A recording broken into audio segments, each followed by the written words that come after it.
你知道有些电镀件做简易的保养就跟新的一样吗？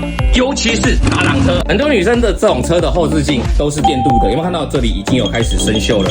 请你准备2样东西，第一样是电镀膏，第二样是一个干净的塑胶袋。为什么？我们现在要吃手机，把这个套到里面，去五金行或是去网络上买一种叫做电镀膏的东西，轻轻的沾一点电镀膏在你的手上，这个牙膏就这样子磨啊磨啊磨。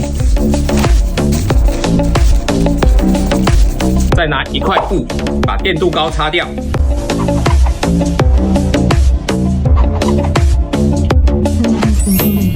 有没有看到我的脸已经晶莹剔透，我的皮肤吹弹可破？这样你有学会了吗？汽车健检找 Hanson， 我在万华等你来。